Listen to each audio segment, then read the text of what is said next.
I'm Katrina, and this is Sew and Tare. And today's video is the second lesson in the Intro to Canning series. And so if you have not seen the first lesson, go ahead and click the link up here. That will take you to the first lesson. Watch that one first. Alright, so this lesson assumes you either know what you want to do now or you have acquired all of your tools. The first lesson had all the tools that you need, all the supplies you need, and then now you're ready to think about canning, okay? Alright, this one is about safety. Safety in canning, okay? So people have canned for a very long time, right? You'll hear about, maybe your grandma or your great-grandma was canning a certain way. Maybe they used a certain pressure canner and you hear about these pressure canners exploding, okay?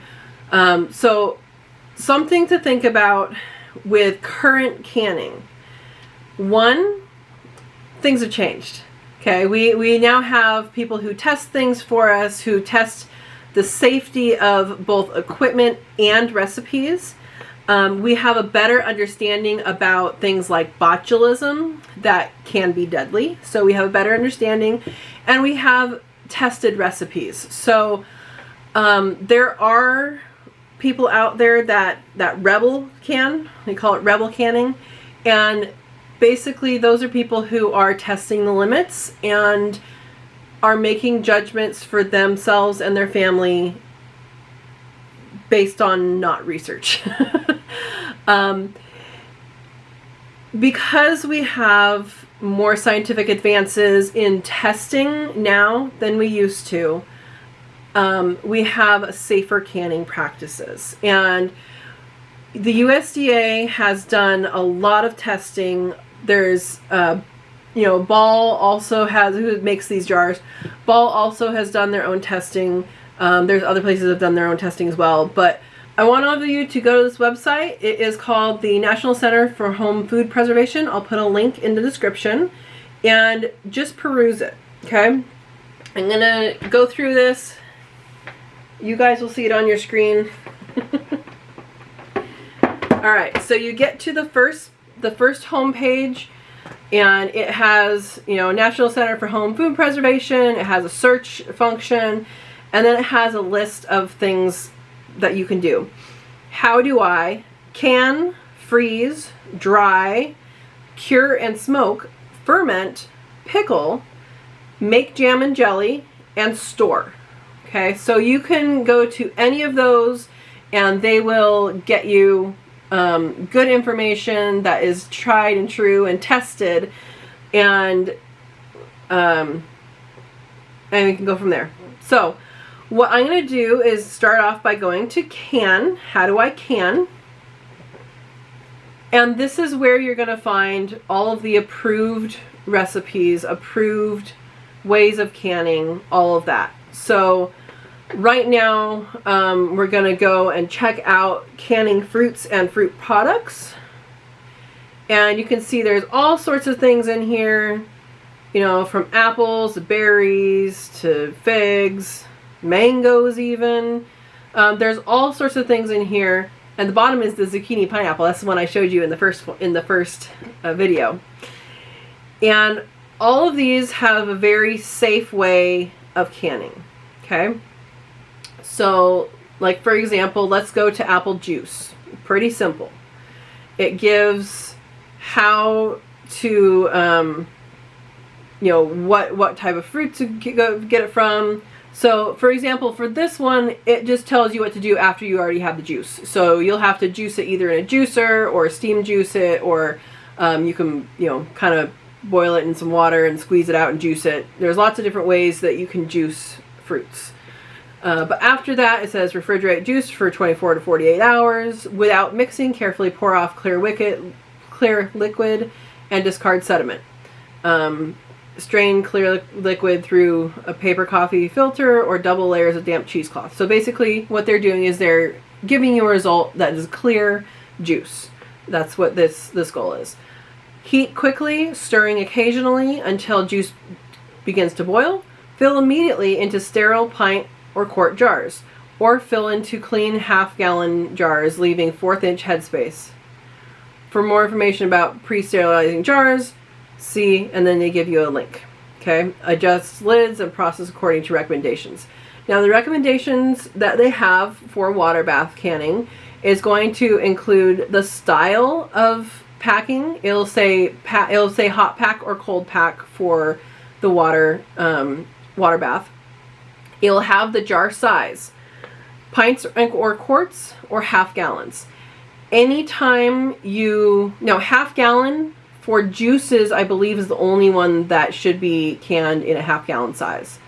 Other than that, quart is the largest you should go. Now, let's say you have a 1.5 pint jar, because they do make those. You would can them for the time for the quart. So always go up to the higher level.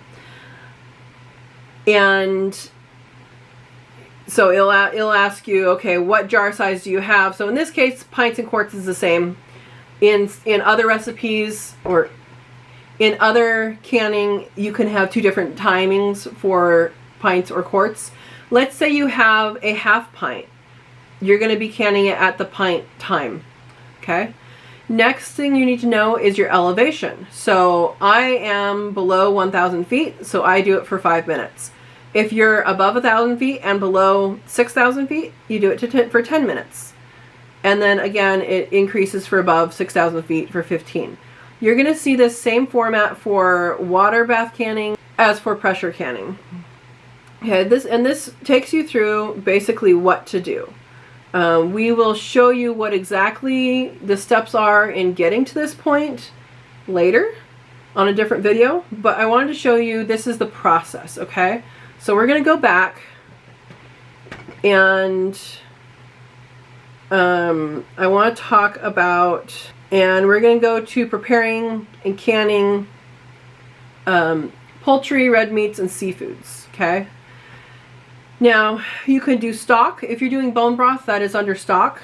And if you're doing like chicken or rabbit, is that category. If you're doing turkey or quail, that's also under that category, chicken and rabbit. And if you click on that link, it'll tell you exactly what to do, okay? I'm not going to read through it. You guys can read through it. It took you through the first one. But if you scroll down, you'll see whether you have a dial gauge pressure canner or a weight gauge pressure canner. We're going to talk about that in the pressure canning video. But you can see that you can do it both raw pack and hot pack, and with bones or without bones. And it gives you different directions for each of those. So just be aware of where to go to get that. So something else to think about is that there are a lot of people who pickle eggs, okay?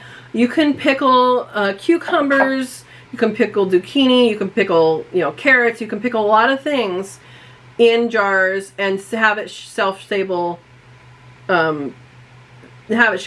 So shelf stable means that it can stay on the shelf and it'll be fine. It's healthy, it's good, it doesn't have any bacteria that's going to kill you or anything. Now for pickled eggs, there is a difference, and they have tested this. So why do you see pickled eggs on a shelf in the store but not be able to, but it's not advised to do it in your house? It's because you have different equipment, okay? So the commercial industry has different equipment for canning of all types. They have different equipment that can reach pressures that you can't reach, that can reach temperatures that you can't reach. They have that equipment. It's specialized for that. It's not something you're going to have in your house, or something you're going to likely have in your house. And the same thing goes with pickled eggs. You can pickle them and put them in the refrigerator, but I'll bring it up on the computer here, and you can see the reasonings why they do not approve pickling eggs and having them. They're not shelf stable. You can put them in the refrigerator, that's fine, but they're not shelf stable. So I'm going to go back to how do I can, and in here you can go to pickle and then scroll down to pickled eggs. And it gives you some recipes, gives you some background. It says that, I'll read this to you right here. There are no home canning directions for pickled eggs. All of the following pickled egg recipes are for storage in the refrigerator. Pickled eggs should never be at room temperature except for serving time, when they should be limited to no more than 2 hours in the temperature danger zone of 40 to 140 degrees Fahrenheit. The reasoning for this is botulism has been found in pickled eggs that people try and can and have on the shelf. So if you're going to pickle eggs, it should be refrigerated, and you can see they have many different recipes here. I've tried a few of these, and they turned out well. And there's other, you can have other recipes for this. Just realize that's not something you're going to can. They did include it in here because people try and do it. Okay, so let's say that you have the internet and you have that site bookmarked, and you really know what you're doing, and you like to see that. You reference it before and during making every canning session, which I do that. But the power goes out, and you have to can what's in your freezer because the power has been out for 2 days or whatever. I always recommend having a backup, and this book is the same exact thing you're going to find on the internet. It just doesn't get updated. So you'll just have to check every year and see if there's been an update to the book. But this has exactly the same things in it. Let's see. So it has these tables that are exactly the same as what's in online. It has some practices. It has really good information. And honestly, you could get all that off of the website and print it out, but it's relatively inexpensive for this book. And then you can either get a new book when a new one comes out, or you can just make notes in here. So an example is a couple years ago, the headspace. You guys remember what that is? It's the space between the top of the jar and your food. Okay? The headspace for chicken, I'm picking up rabbit just because I have it. The headspace for chicken changed. It used to be 1 inch, now it's 1.5 inches. So that was something that was research driven. It seals, it doesn't have as much chance to siphon, and that's the new recommendations. So that's new guidance. So that's what I do now. And as more research comes out, more will be added to the website. So that is the primary resource that I use for my canning. Now, there are some things that are not in there. There are some fruits that are not in there that you just have to make sure are acidified enough. There are some meats like, quail isn't in there, turkey's not in there, but it's canned under rabbit and chicken. So you have to be smart about these things. They have fish separate from shellfish and stuff like that. And you have to be smart about what you're doing. So know your basics. I encourage you, if you're starting out, do the simple stuff. Do the juices, do the jams, do the meat that's plain, do the recipes for the soup, and you can go far with that.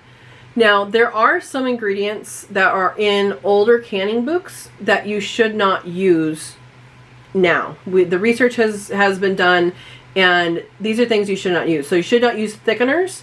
So a lot of pie recipes would call for cornstarch, I think. Yeah, so a lot of pie recipes would call for things like cornstarch, or if you have almond root or flour. Flour should never be canned. Those things should not be canned because they've done the testing and have found some harmful things. Other things that should not be canned is dairy. So if you have butter or milk, some people think they can can milk. Again, the canned milk or the containered milk that you find in the store uses special equipment that you don't have access to. We're assuming you don't have access to. So that is the difference there. Now, let's talk about, let's see, is there anything else? Rice. Rice should not be included as well. So like if you have a soup and you want to put rice in it, you can can the soup And you can even make the rice and freeze it, you know, made, and then put the two together when you're ready to have your soup. But that should not be canned. Pastas are also on the no list. If there's anything else I can think of, I'll put it up here. But you will also find it online or in the book. And yeah, there are some things that you just shouldn't can. Okay, so safety issues. If you can something following the directions in the National Center for Home Food Preservation or in this book, it's the same thing, they will be safe. If you can it as suggested, they will be safe.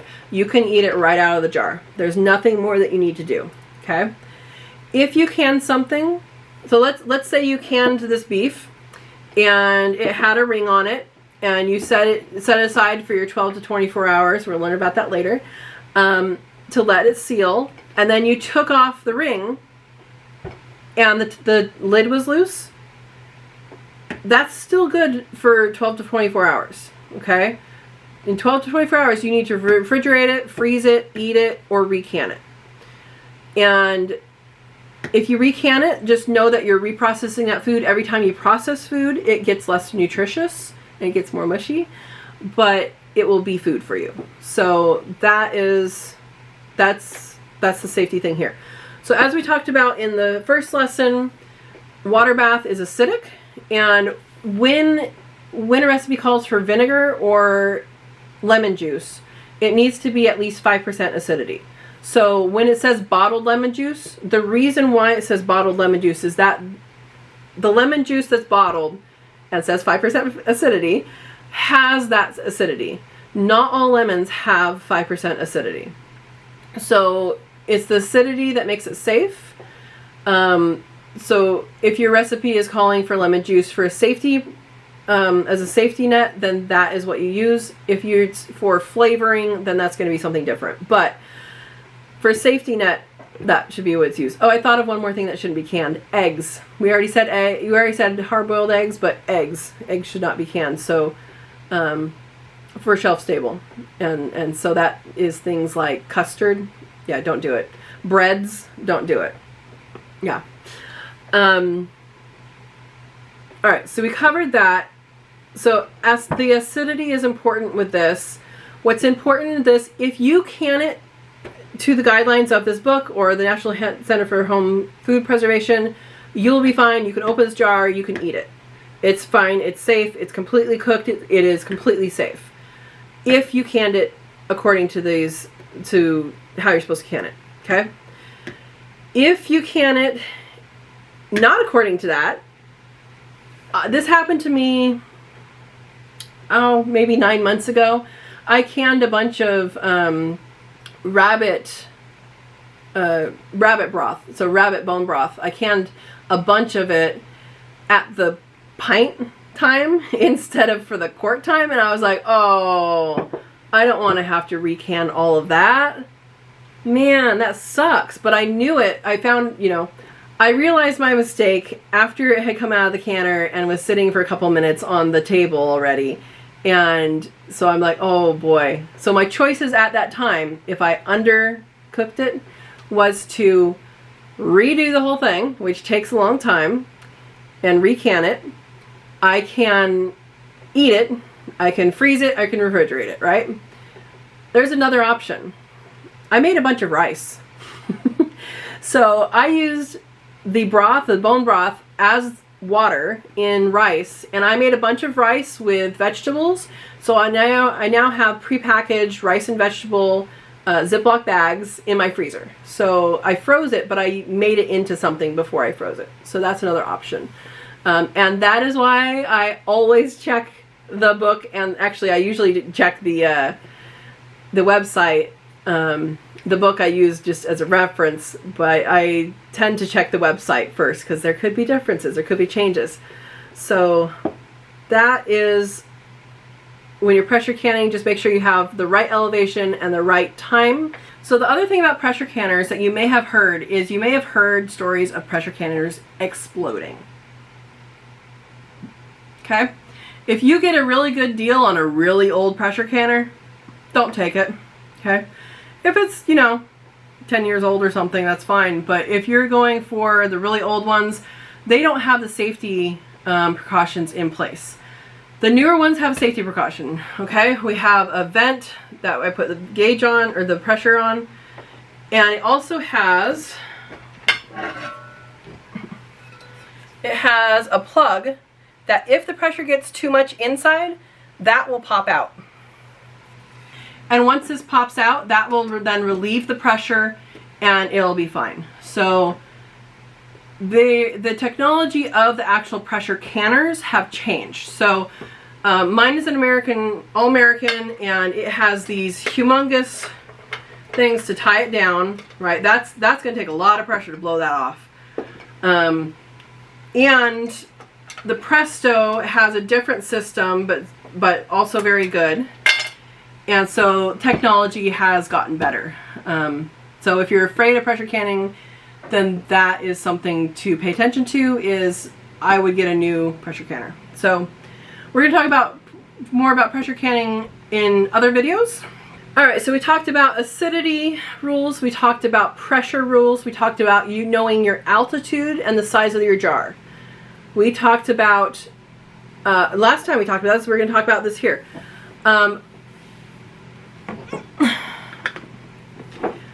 When you store your jars, they should be clean. Okay, wash them off. Sometimes you get some siphoning, and that's fine. Just make sure you wash them off. That way mold doesn't grow on the outside of your jar, which won't affect anything on the inside until you open it. And then it'll affect, you know, whatever it touches. But we do not store with the ring on the jar. If you do that, it can create a false seal. And, you know, and then you don't know whether the bad bacteria has gotten in or not. So we don't want to do that. Just avoid it. You should be able to pick up all your jars by the lid. And I mean, even this big one with juice, you can pick up by the lid and it won't come unsealed. So that is another safety thing. Okay, we talked about acidity. We talked about pressure. We talked about knowing what size your jar is. We talked about knowing what we talked about taking the lids off of your jars after they are processed and cooled. And let's talk about one more thing, which is checking your inventory. So every once in a while, go through and make sure that whatever is on your shelf is still sealed. And if it's not sealed, take it and toss it. You can save the jar. You know, you can save the jar, wash it very well, put it through the dishwasher, and go ahead. I think that's all I want to talk about for the safety. And if there's more safety things, I'll bring it up in future ones. But mostly avoid the things that you don't want to put in the jar. Pay attention to acidity and pressure and following exactly what you should be doing in either this book or the online version, which is the National Center for Home Food Preservation. So I hope that you've enjoyed this. I know that's a lot of information, and hopefully you found it useful. You found it inspiring that you can do this, and know that science is behind it, and avoid rebel canning. And use the guidelines in this book. Especially if you're new, use the guidelines in this book, or in the online version. And so once you have that and you have the basics down, then you'll be able to do more. You'll be able to be more confident in knowing what to put in your soups or all of that. What soups can be canned. You know, maybe you're making something that it has a cream base. Well, you can can it without the cream, and then put the cream in later when you're ready to eat it. So same thing with rice and all of that. So that is something to think about and keep you motivated that you can do these things. You can your own food. And yeah, so I encourage you to look at some recipes, look at the online version, and I have a live every Monday night. If you have questions that come up, we can talk about that in the live chat setting. Monday night at 6 p.m. Pacific time, and we can talk about as a community what your concerns are. So, again, thank you for watching. I hope you found this useful. Hit the thumbs up if you found it useful and nice and good information. And subscribe if you haven't subscribed already. When you subscribe, hit the bell notification to make sure you hit all the content. Because we have more videos on canning. I already have videos too. We're going to have more. Have a wonderful day. Share this with a friend. And thank you so much for watching.